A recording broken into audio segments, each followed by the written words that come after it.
Great! Next, we are gonna do decrease stitches. So decrease stitches is the opposite of adding increasing stitches. Basically, it's reducing the size of the pattern. And I'm gonna show you how to do it. On the purpose of demonstrating, I added more stitches. To be exact, 4 stitches each side. So I have more stitches to work on to show you better.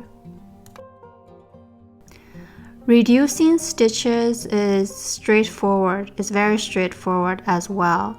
So again, it's the same thing. You knit 2 stitches, and then here we want to reduce stitches, which means 2 stitches will become 1.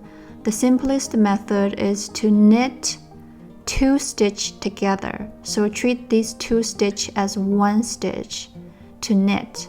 Use the same knitting method. This time just knit 2 stitches together.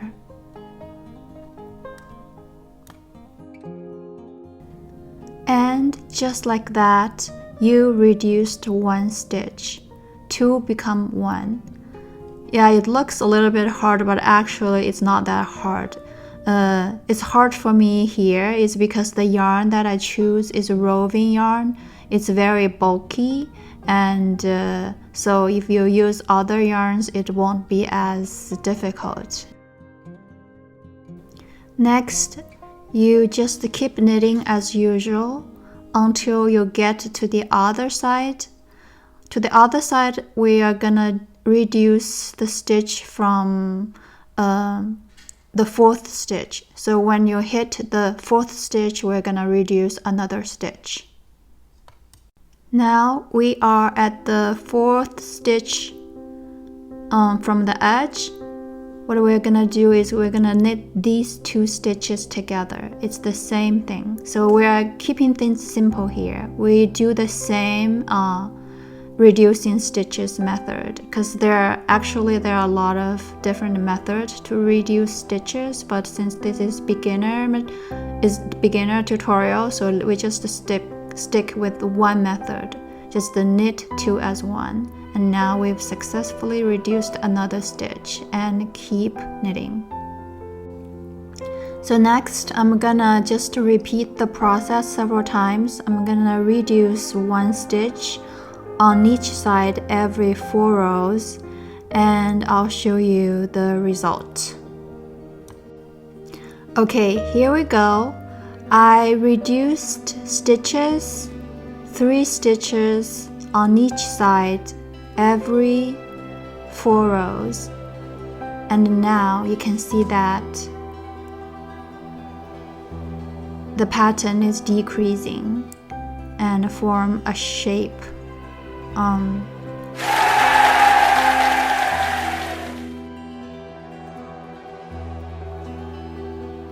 Okay, that is 7 out of 11 down. How do you feel? Okay, my friends, I have a change of mind. I was going to pack the 11 knitting essential skills in one video, and now I realized that it would be too much information in one tutorial for you guys to follow. Let's take it easy and take a break. I covered 7 essential knitting stitches in this video as part 1, and will dedicate the part 2, the next video, to the 4 essential shaping and finishing knitting techniques. I highly recommend you start practicing these 7 knitting stitches because they are truly essential and the foundations of any knitting projects. With these 7 skills, you can achieve simple projects like scarf, headbands, blankets, like right now, even my white bow sweater or any other simple sweaters. So please pick up a needle and some yarn and start practicing step by step. You can do it and you'll love it. Also, it will be much easier for you to follow and master the remaining 4 knitting techniques in my next video.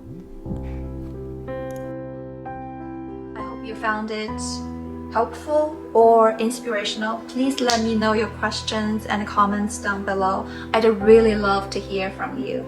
If you found my video interesting, please like, subscribe, and share with your knitting friends. Until next time, keep knitting. I'll see you soon. Bye!